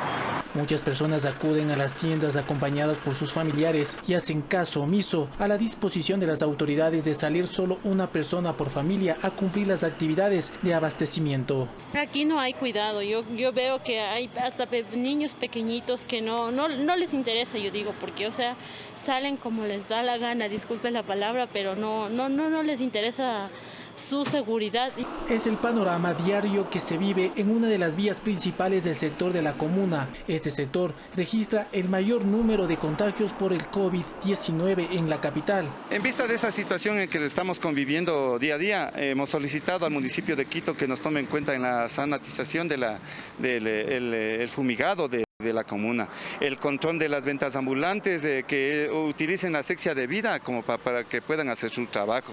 Ante este escenario, César Díaz, secretario de Seguridad del Distrito Metropolitano, anuncia un control más estricto en puntos considerados críticos de la capital. Desde que empezó la emergencia sanitaria hasta la fecha, se han realizado más de 650 controles, indicó el funcionario. Hemos venido solicitando ya al COE nacional la competencia para el control, uso y administración de los salvoconductos, que es una de las situaciones críticas que tenemos en el distrito metropolitano actualmente. Anuncia también la reubicación de los comerciantes informales con la finalidad de que no pierdan sus ingresos y realicen sus actividades sin arriesgar sus vidas y la de los ciudadanos. Se les está ofreciendo el mercado de Santa Marta, una infraestructura que está cerrada desde el año pasado.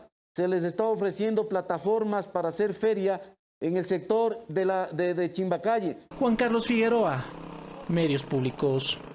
Y en Cuenca, los mercados abrieron sus puertas con más seguridades para fortalecer el distanciamiento social y así evitar la proliferación de contagios de COVID-19. Con espacios debidamente señalizados. Por los corredores de la plataforma se observan los círculos de la vida, lugares donde las personas deben esperar para realizar sus compras. Las rutas por donde circulan los compradores están también marcados. Los puestos de comercio guardan una distancia rigurosa y adecuada, estrictamente delimitados entre sí. De esta manera luce la plataforma de Miraflores, ubicada al norte de la ciudad de Cuenca. Cuenta con 532 espacios habilitados para las actividades de los comerciantes con las debidas medidas de seguridad para evitar la propagación del COVID-19. Así lo explica Marcelo Álvarez, director de mercados del municipio de Cuenca. Estamos cuidando a nuestros ciudadanos y ciudadanos no son solo los clientes, también son nuestros héroes, los que están aquí. Ustedes ven, todos ellos están trabajando, están manteniendo a la ciudad abastecida. Una feria muy surtida, no, en realidad no ha habido problema en ese sentido. Se nota que sí están controlando bastante en eso de los precios y todo eso. Esa es la idea de cuidarnos entre todos. En la ciudad austral también reabre sus puertas el tradicional mercado mayorista El Arenal, el más grande de Cuenca, que cerró sus puertas tras confirmarse casos de COVID-19. De la mano de un plan piloto, ahora este centro de expendio de víveres retorna progresivamente a sus actividades. Lo hace en primera instancia con comerciantes de productos de primera necesidad, que ya cuentan con los certificados de estar libres de contagios. Se establecieron horarios para evitar aglomeraciones, así lo indica Jorge Cabrera, intendente de policía. Ponernos en marcha este plan es para que el mercado pueda abastecer de productos de primera necesidad, cumpliendo de manera estricta las disposiciones del COE nacional, sobre todo las que tienen que ver con distanciamiento social y el uso adecuado de los elementos de bioseguridad. En el lugar se ejecutan estrictas medidas de control sanitario. Colocaron túneles de desinfección para los vehículos y lo propio existen túneles de desinfección para los peatones y la ciudadanía en general. Los comerciantes anuncian que cuentan con todas las medidas sanitarias para la atención de los usuarios. Durante la primera semana, funcionarios de la Gobernación de la SUAY y de la Intendencia controlarán la reapertura de este mercado para garantizar la organización y disciplina tanto de comerciantes como de usuarios. Juan Carlos Figueroa, Medios Públicos. 8 de la mañana con 22 minutos y la Fiscalía y la Policía Nacional ejecutaron esta madrugada en Guayaquil un operativo de control a ciudadanos ecuatorianos provenientes del exterior que se encontraban en aislamiento preventivo. En su cuenta de Twitter, la ministra María Paula Romo anunció que 4 familias con un total de 14 personas se fugaron del aislamiento luego de 24 horas de llegar en un vuelo humanitario. Según la Fiscalía General del Estado, los infractores se encontraban acreditados en un hotel que alberga a los viajeros, en el cual habrían evadido los controles con la ayuda del administrador del establecimiento y de una profesional de la salud, quien habría emitido un certificado falso a favor de los ciudadanos para facilitar la salida a sus residencias. Ambos se enfrentan cargos de la justicia. La policía realiza operativos para dar con el resto de los implicados.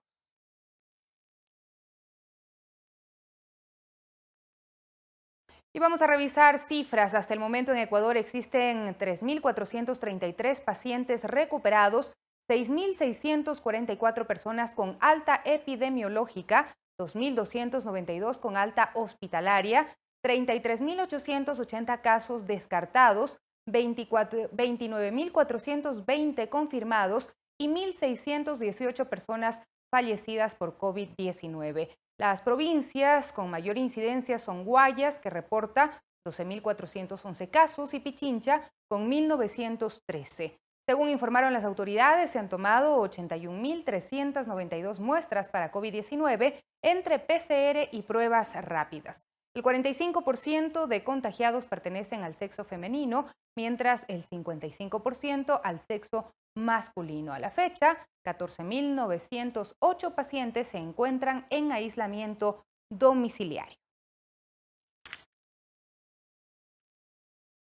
8 de la mañana con 24 minutos. Las defunciones en Guayaquil disminuyeron y se presentan las cifras más bajas durante la emergencia en Ecuador.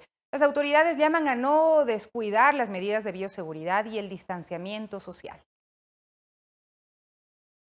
Jorge Guatet, quien comanda la fuerza de tarea que se encarga del levantamiento de cadáveres en Guayaquil, señaló en redes sociales que este 5 de mayo se presentó la cifra más baja de fallecidos, 63. El registro civil confirmó esa disminución considerable e incluso señala que el 4 de mayo hubo un número menor. El número estándar de inscripción de fallecidos era de 50 a 70 y hemos realizado en estos primeros días de mayo, el 1 de mayo hicimos 86 inscripciones de defunciones, el 2 de mayo 79 inscripciones de defunciones, el 3 de mayo 74 y el 4 de mayo, que es el número más bajo, con 50. El Ministerio de Salud también hace eco de esa disminución, sobre todo en las últimas 2 semanas, en la ciudad más golpeada por la pandemia. Nosotros hemos observado que en las últimas 2 semanas hemos tenido una velocidad de crecimiento de los contagios más lenta. Ha habido menor número de casos reportados. Y lo mismo ocurre con los fallecimientos, también con la demanda de atenciones de emergencias. Para Guatet, esto dista mucho de las cifras de inicio de abril, de más de 550 fallecidos, y que obligó a redoblar el contingente para disminuir el tiempo de retiro de cuerpos. Se abrieron espacios en Camposantos para realizar entierros dignos y se habilitó el portal web www.coronavirusecuador.com para consultar la ubicación de los sepultados. Para el registro civil también fue un mes complicado, así lo afirma el coordinador zonal, pues el reto fue emitir todas las actas de defunción, además siguiendo todas las medidas de bioseguridad. Y abril, que fue con las más inscripciones de defunción que hicimos, 9.681. Por ello celebran esta disminución que cada vez está más cerca de las cifras de años anteriores. Genera una luz, un brillo de fe y esperanza de que pronto esto va a pasar. Sin embargo, las autoridades de salud son claras, llaman a no confiarse y seguir con las medidas de bioseguridad. Por favor, si estamos en las calles, guardemos la distancia prudente, mantengamos la mascarilla puesta. Luis Alfredo Zúñiga, Medios Públicos. Y continúan las muestras de solidaridad con Ecuador ante la emergencia sanitaria que enfrenta por el coronavirus. Israel donó al país insumos médicos y también kits alimenticios. Hasta las instalaciones del ECU 911 en Quito llegó la donación efectuada por el Estado israelí. El embajador de ese país en Ecuador hizo la entrega oficial a la ministra de Gobierno, María Paula Romo. En el nombre del Estado de Israel, con la cooperación del cónsul honorario de Israel en Guayaquil, señor Johnny Charninsky, es un gran placer para mí entregar este aporte de amistad al pueblo ecuatoriano. Este es un momento de unidad, de solidaridad, y hemos recibido mensajes y donaciones de países amigos. Como parte de las donaciones están 1.000 kits alimenticios, 1.000 galones de agua, 400 máscaras sólidas, 20.000 máscaras desechables, 100 oxímetros que permiten evaluar la concentración de oxígeno en pacientes con COVID-19, entre otros instrumentos de protección. Van a ser distribuidas en donde más se necesita, probablemente en la ciudad de Quito y sus alrededores, los kits alimenticios y el material de protección para la Policía Nacional, a aquellas unidades que están haciendo las tareas más duras y las tareas que mantienen a los policías en contacto con personas de contagios confirmados. El representante diplomático israelí destacó que este aporte se efectuó en el contexto de la histórica y profunda relación entre ambas naciones. Que sepan que el pueblo de Israel está siempre con ustedes. Al Ecuador lo sacamos todos juntos adelante. La comunidad coreana residente en el Ecuador y la Embajada de Corea también aunaron esfuerzos y entregaron 1.200 kits alimenticios y 500 paquetes de mascarillas de protección. Estamos sufriendo por coronavirus en todo el mundo. Nuestro propósito, que es ayudar a la gente que lo que está sufriendo. Estos kits de alimentos se van a dirigir a familias que necesitan precisamente esta ayuda para enfrentar ya el paso del aislamiento, pero ahora en el distanciamiento, el tema del empleo y de la producción tampoco será sencillo. Mientras los insumos de protección se los destinará a los cascos azules de la Policía Nacional, indicó la ministra Romo. quienes efectúan un trabajo de rescate y toma de pruebas en varias poblaciones del país. Olga Velasco, Medios Públicos. Y con el fin de reactivar la economía, optimizar la producción y garantizar la empleabilidad, se presentó la campaña Juntos Ecuador. Durante el lanzamiento, el ministro de Producción, Comercio Exterior, Inversiones y Pesca, Iván Ontaneda, anunció que el gobierno también impulsa la devolución simplificada de impuestos para el sector exportador. Lograr acuerdos entre las cadenas de supermercados para que los artesanos y emprendedores ecuatorianos expongan sus productos en las perchas es la meta de la campaña Juntos Ecuador, que motiva a consumir lo nuestro y que en esta primera etapa abarca 400 unidades productivas a nivel nacional. Y apoyamos continuamente el emprendimiento, sobre todo el futuro de la producción y reactivación de la economía nacional. Hoy en día y en estos momentos difíciles que estamos atravesando, es donde más necesitamos la unidad nacional para fomentar el desarrollo económico y sostener fuentes de empleo. La única manera de sacar el país adelante es pudiendo poner nuestros productos en cadenas de almacenes como lo es la cadena de almacenes de Megamaxi, la cadena de almacenes de Supermercado El Coral. Por darnos la oportunidad, como nunca antes se le ha dado al artesano, al pequeño artesano y a esas unidades productivas que somos parte del registro único artesanal. El Ministerio de Producción, Comercio Exterior, Inversiones y Pesca y el grupo La Favorita son los pioneros en esta iniciativa que fomenta el consumo local con miras a reactivar la economía y la productividad del país.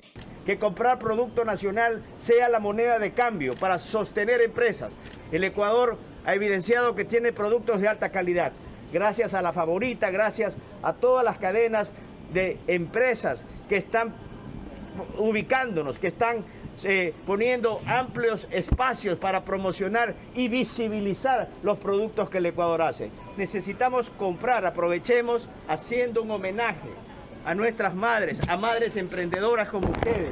Durante el evento liderado por el ministro de esta cartera de Estado, Iván Ontaneda, se ratificó también el apoyo a la ley humanitaria y cómo se ayudará desde el gobierno al sector exportador para aliviar la crisis. En los últimos 10 años no ha tenido una política diferenciada de incentivos. Hoy tenemos la gran oportunidad, a través de leyes estructurales, de mejorar la competitividad de un país. La devolución simplificada de impuestos, estoy seguro que va a ayudar a incentivar las exportaciones y, lo más importante, los trabajos atrás de las cadenas productivas. Ya está en la ley, es simplemente el reglamento y un decreto que el señor presidente, estoy seguro, lo va a anunciar en las próximas horas y será un gran aliciente en estos momentos para un sector productivo que genera muchas divisas y muchas fuentes de empleo. Mariuxi Buenaño, Medios Públicos.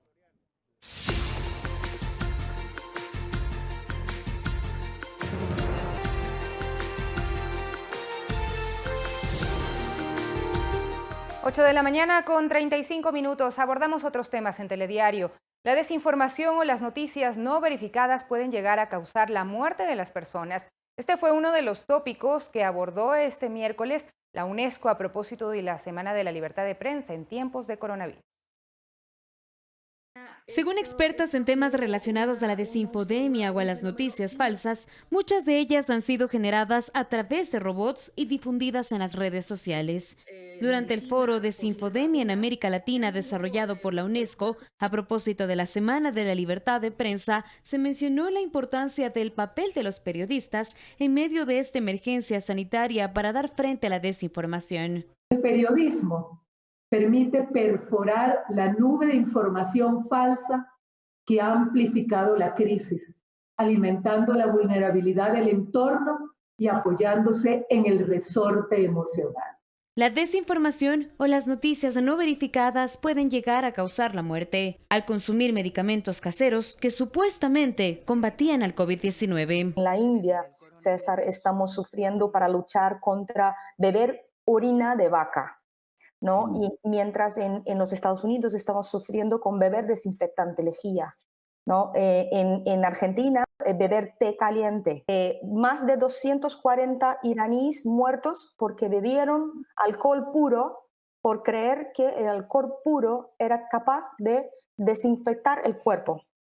Pero la desinfodemia no solo gira en torno a la salud, también habla de estafas a la ciudadanía. Entonces aprovechan estos espacios para introducir noticias falsas o desinformación que busca promover fraudes o estafas a la población. Hemos detectado este tipo de fenómeno que afirmaban que organismos internacionales o que entes de gobierno estaban entregando ayudas o bonos o dinero en efectivo para paliar un poco esta crisis económica que estamos viviendo a raíz de la pandemia. Según datos del foro, el periodismo se enfrenta al monstruo más grande de la desinformación que jamás se ha visto. Entre el 24 de enero y el 5 de mayo se detectaron en 74 países más de 5.000 noticias falsas. Una de las raíces de la desinformación también es la incapacidad de los distintos gobiernos de ofrecer información pertinente, oportuna y clara. Justamente su incapacidad de articular un discurso que se sostenga en datos concisos, en medidas claras, es lo que también ha abierto la puerta para que se desarrollen procesos de desinformación. Parte de combatir al coronavirus también es enfrentar la propagación de fake news. Para ello es importante tener resiliencia digital y criterio al momento de difundir una noticia. Carla Arcentales, Medios Públicos. Y a propósito, médicos alertan sobre el peligro de inyectarse sustancias como el agua marina para presuntamente fortalecer el sistema inmunológico. La Agencia de Regulación y Control Sanitario realizó operativos en el país en donde se encontraron productos caducados y medicamentos sin permiso sanitario. Hemos desarrollado un producto en base de agua de mar para poder aplicar este suero marino a las personas que estén infectadas con este virus. De esta manera, una empresa ofrece un tratamiento médico para el COVID-19 con la inyección de suero de mar a la población. Con estas alertas, la Agencia Nacional de Regulación, Control y Vigilancia Sanitaria realizó operativos a nivel nacional, en donde la población denunciaba sobre la oferta de un suero de sales marinas. Destinado a incrementar las defensas, la ARSA constató que el producto presentaba notificación sanitaria como agua embotellada y no como medicamento, por lo que se emitió la solicitud a la Unidad de Delitos Aduaneros y Tributarios UDAT de la Policía Nacional y Fiscalía para el operativo. En Ibarra se encontraron 865 artículos que no contaban con registro sanitario ecuatoriano, fecha de elaboración o caducidad y entre otros casos se encontraban caducados. Mientras que en Loja se comercializaba en un consultorio de productos agrícolas sin permiso de funcionamiento. 17 productos no contaban con fecha de elaboración o caducidad y número de lote que respalde su tiempo de vida útil. En Ambato, en el establecimiento registrado no se estaba elaborando el producto, sino en otro que no contaba con el permiso de funcionamiento vigente. Los especialistas médicos alertan sobre el uso de estas sustancias que podrían ser perjudiciales para la salud. Inyectarse estos productos que no tienen evidencia, inyectarse estos productos sin tener un sustento técnico, un sustento científico, es un error que puede costarles la vida a las personas y eso es lo que se debe evitar. No tiene sentido realizarlo y tiene muchos riesgos. Antes de automedicarse, visite a un especialista médico y evite poner en riesgo la vida de su familia y la suya. María Elena Vaca, Medios Públicos. Y desde el próximo 14 de mayo en Quito se habilitará el centro hospitalario temporal para atender pacientes con COVID-19 asintomáticos con síntomas leves o moderados. El hospital temporal funcionará con 370 camas en las instalaciones del Centro de Convenciones Bicentenario. Las autoridades aspiran que estas camas nunca sean ocupadas. Desde el próximo 14 de mayo se habilitará el centro hospitalario temporal para atender a pacientes COVID asintomáticos o con síntomas leves o moderados. Hasta esa fecha se espera terminar con la adecuación de los sistemas de oxígeno para las camas, al igual que las áreas para enfermería y residencia médica. El ministro de Salud, Juan Carlos Ceballos, verificó este miércoles la adecuación de este espacio que contará con 370 camas. Entre 70 a 120 profesionales de la salud trabajarán en este hospital temporal. Aquí no hay ideologías, no hay políticas, sino el afán de servicio. El afán de colaborar, de hacer las cosas bien. Ese es el primer aspecto. El segundo aspecto es que nos estamos anticipando y el señor alcalde y su equipo se han anticipado a este proceso. Se ha anticipado un proceso que esperemos que nos llegue, como él mismo lo dijo. Tanto el ministro de Salud como el alcalde de Quito, Jorge Yunda, inspeccionaron también el sector donde se utilizará, de ser el caso, para el registro y recepción de cadáveres COVID. Son 5 contenedores refrigerados con capacidad de hasta 50 cuerpos. En esta área del Parque Bicentenario se pueden registrar un máximo de 250 cadáveres por un tiempo máximo de 24 horas. Estamos preparados para la recolección de los cuerpos, para la identificación de los cuerpos, para darles una cristiana sepultura, para trabajar con los protocolos y las normas de vehículos refrigerados, sin trabas, sin trámites, con un solo documento. El Hospital Temporal para Pacientes COVID estará equipado con equipos de laboratorio para necesidades médicas de microbiología. Javier Ceballos, Medios Públicos. Y les contamos que 3 universidades del país y la Cruz Roja investigan cómo el plasma de pacientes recuperados de COVID-19 puede ayudar a personas que continúan hospitalizadas y con cuadros clínicos graves. Los resultados de esta investigación se conocerán a finales de este mes. La Cruz Roja Ecuatoriana, con apoyo de 3 universidades, investiga el plasma de pacientes convalecientes de COVID-19. Esto como una alternativa médica para quienes padecen esta enfermedad.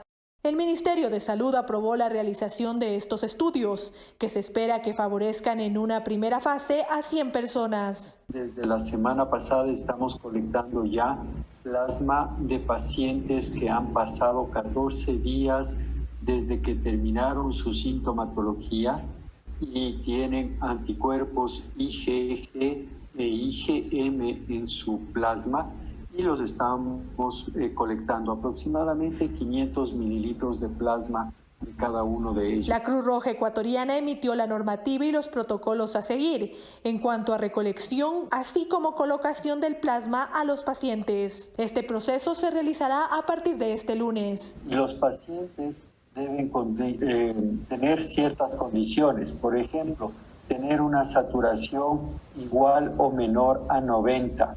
Esa es una de las condiciones.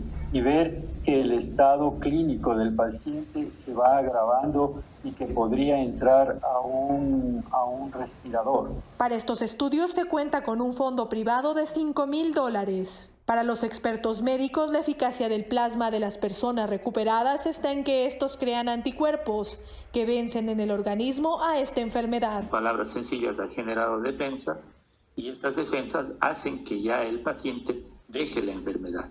Los resultados de esta investigación se conocerán a fines de mayo. María Elena Vaca, Medios Públicos. 8 de la mañana con 44 minutos. Preste atención, el Consejo de la Judicatura informó que se restablecerá la atención en las notarías a nivel nacional a través de la modalidad de citas previas mientras dure la emergencia sanitaria. Quedan excluidos de prestar el servicio las y los notarios que correspondan a grupos vulnerables, así como aquellos que presenten una o más condiciones de vulnerabilidad de contagio de COVID-19, como edad superior a los 60 años, estado de gestación, mujeres en periodo de lactancia, funcionarios con patologías crónicas o inmunodeprimidos y en general que tengan comorbilidades debidamente justificadas ante la dirección provincial respectiva. Los notarios titulares que se encuentren inmersos en los grupos vulnerables deberán designar a sus suplentes, quienes deberán aplicar todas las medidas de bioseguridad para la atención al público. Las direcciones provinciales establecerán el horario de atención de conformidad con las disposiciones emitidas por el Comité de Operaciones de Emergencia, así como en virtud del sistema de semáforos establecidos por los COE provinciales, para lo cual deberán mantener comunicación constante con dichos organismos. Se informó a través de Twitter, el Departamento de Aduanas de Hong Kong interceptó un cargamento récord de aletas de tiburón, 26 toneladas. Los agentes se decidieron a inspeccionar al considerar sospechoso el etiquetado íntegramente en español y procedente de Ecuador. El diario hongkonés South China Morning Post publicó hoy que, aunque las imágenes de rayos X no mostraban mercancía sospechosa, los documentos que acompañaban a esta animaron a los inspectores a abrir los paquetes que supuestamente contenían pescado seco. Personal de la Superintendencia de Aduanas presentó a los medios de comunicación el cargamento valorado en $8.600.000 de Hong Kong, lo que equivale a 1.1 millones de dólares estadounidenses. Las aletas, según los expertos hongkoneses citados por el rotativo, procederían de 38.500 tiburones de 2 especies amenazadas distintas y llenaban 2 contenedores con 13 toneladas cada uno. Mientras que la Fiscalía General, a través de la Dirección de Asuntos Internacionales, articula canales con la Embajada China para solicitar información respecto a este decomiso en Hong Kong procedente de Ecuador.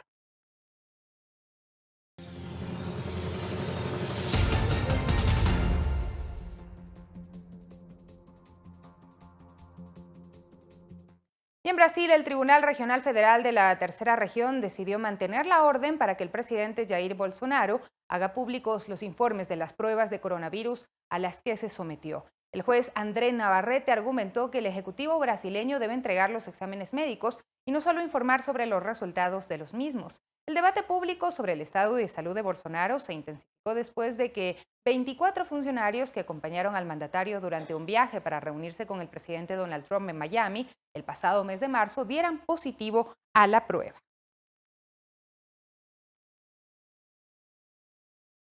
Y el presidente de Estados Unidos, Donald Trump, dijo que la pandemia del nuevo coronavirus es peor que los ataques del 11 de septiembre de 2001 y volvió a responsabilizar a China de no contener la enfermedad. De su parte, la portavoz del Ministerio de Relaciones Exteriores de China, Hua Chunying, comentó esta comparación diciendo que el enemigo que actualmente enfrenta Estados Unidos es el virus y no China.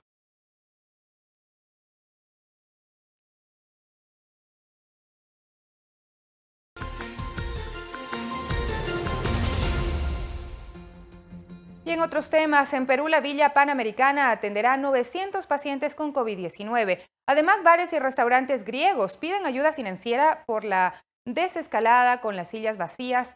Tenemos más en El Mundo Ahora.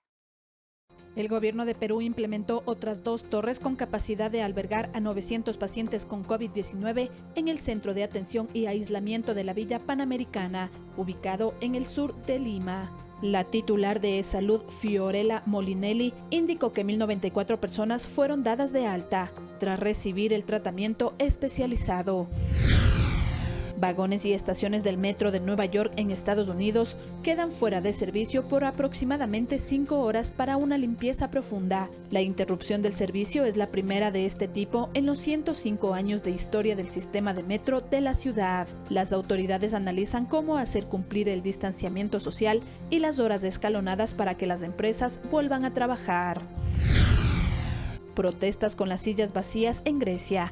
Propietarios de bares y restaurantes reclaman medidas y ayuda financiera para reabrir sus locales durante la escalada por la pandemia y porque el gobierno permitirá su reapertura el 1 de junio, pero con una capacidad limitada al 35% de su aforo.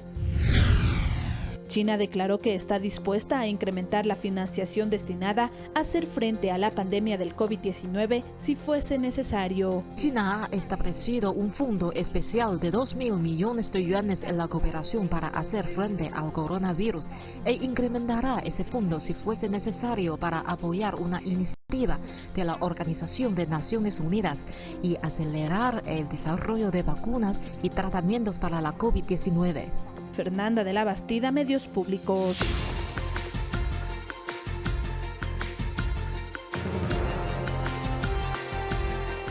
Amigos, estamos de regreso en Telediario.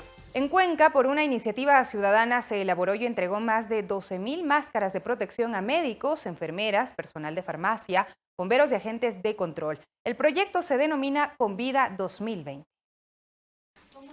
El trabajo de los médicos, enfermeras y personal que está en primera línea luchando contra el coronavirus fue la motivación de Javier Vidal, un joven cuencano de profesión diseñador gráfico, para buscar la forma de ayudarlos a cuidarse. Fue así como surgió el proyecto Convida 2020 para elaborar y distribuir máscaras de protección. Su argot popular convida es de convidarnos, de dar un poco de lo que tenemos. Si una persona logró protegerse y logró evitar el contagiarse, nosotros estamos contentos. Gracias a las donaciones de materiales como acrílico de 3 milímetros, mica, foamy y elástico, Javier logró arrancar con su iniciativa. Hasta el momento hemos logrado entregar 12.000 máscaras de bioseguridad a los diferentes médicos, enfermeras, personal de salud, de limpieza, personal de atención al público, ciudadanía en general que nos ha solicitado. A Javier se le unió Marcelo Fernández de Córdoba, otro cuencano convencido de que la ciudadanía puede hacer la diferencia con sus acciones. Ha sido por dar un granito de arena a toda esa gente que requiere nuestra ayuda. Creo que hoy en día el Ecuador necesita que nos unamos, que juntemos fuerzas, ya que esa tal vez sea la única forma de salir adelante, sí. Y detrás de ellos están sus familias, ayudando a elaborar las máscaras de protección. Les dejábamos en las casas de nuestros padres, de nuestros hermanos, de nuestros primos, de las familias que nos han apoyado en esto. Y al siguiente día, en la mañana, a primera hora, nosotros ya retirábamos las máscaras realizadas, hechas. Llevan más de 40 días elaborando y entregando estas máscaras de protección, las mismas que han llegado no solo a Cuenca, sino a Guayaquil, Cañar, Morona, Santiago, donde son requeridas por los profesionales de salud que llenan un formulario en su página web. Sofía Montoya, Medios Públicos. 8 de la mañana con 55 minutos. El protocolo para ofrecer las serenatas por el Día de la Madre fue aprobado. Los artistas miran con agrado esta opción y se comprometen a cumplir las medidas de bioseguridad establecidas. Sin embargo, el Registro Único de Artistas y Gestores Culturales, RUAC, es un impedimento para muchos que no lograron obtenerlo.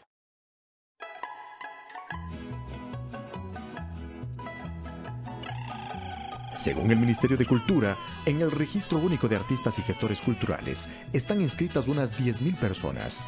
Es un gremio que debió suspender actividades por la emergencia sanitaria a causa del COVID-19 y las expresiones de su efecto se notan en la mayoría de ellos, asegura uno de los coordinadores del gremio de mariachis de Quito. Llevamos serenatas a clientes día a día y de eso vivimos. Muchos de los compañeros no somos afiliados al seguro. Pero al mismo tiempo expresan su complacencia por permitirles dar un respiro a su difícil situación durante los días sábado y domingo próximos, entre las 9 y 20 horas, a propósito de la celebración del Día de la Madre. Gracias al COE Nacional, gracias por aceptar nuestras peticiones. Y que se preparan conforme al protocolo establecido, aseguran. Es decir, presentarán el Registro Único de Artistas y Gestores Culturales. Para el traslado portarán un salvoconducto con los nombres, apellidos, cédula de identidad de los integrantes. Detallarán el recorrido, el número de paradas para cada día y el contacto y más detalles de los destinatarios del servicio artístico contratado. Y responde no solamente a esta necesidad de este sector de trabajadores de la cultura que necesitan de alguna manera generar algún tipo de ingreso.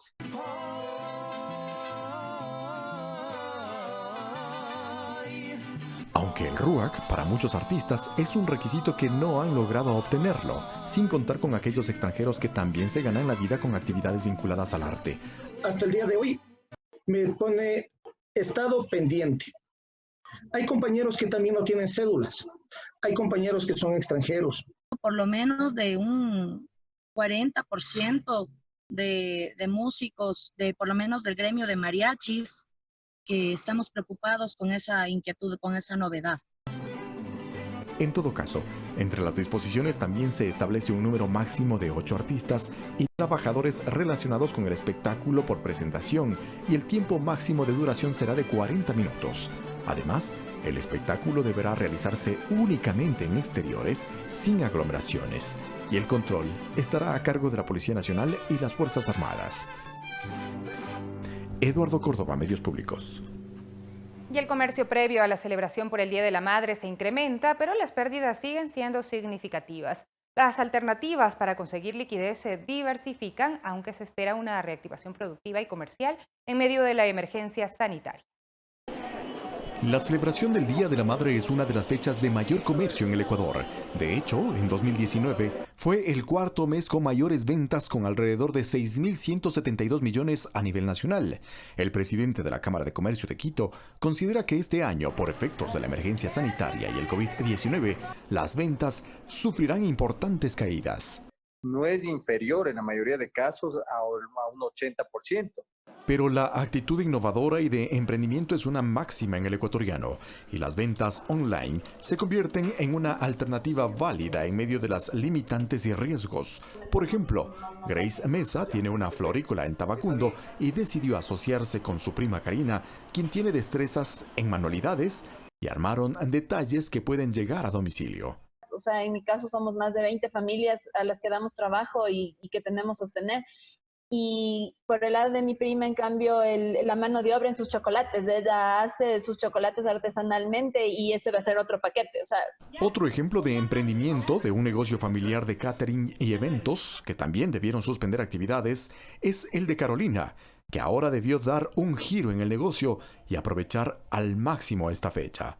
Si es que nos compran más de 2 tortas, el servicio a domicilio no será cobrado. Todos queremos festejar a nuestra mamá con algún detallito, con alguna cosa, entonces esperamos que sí nos incrementen las ventas. Ahorita hay que ser recursivos y buscar las mejores opciones. Pero es necesario, añade, promover la reactivación de la economía con mucho orden, seguridad y por fases a través de planes pilotos. Y muy importante hacerlo de inmediato porque seguimos perdiendo fuentes de empleo en el país. Las empresas siguen quebrando por la falta de liquidez. Y esa reapertura debe estar acompañada de protocolos que permitan ofrecer una experiencia para medir el éxito en el cuidado de la salud, pero al mismo tiempo para empezar a sanear a las empresas y a la economía.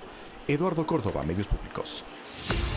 Y bueno, vamos a preferir siempre lo nuestro para festejar también a mamá en su día. Nos despedimos ya en esta emisión de Telediario. Los invitamos a continuar en la pantalla de Ecuador TV y a las 13 horas hay más noticias. Hasta pronto. Buena mañana.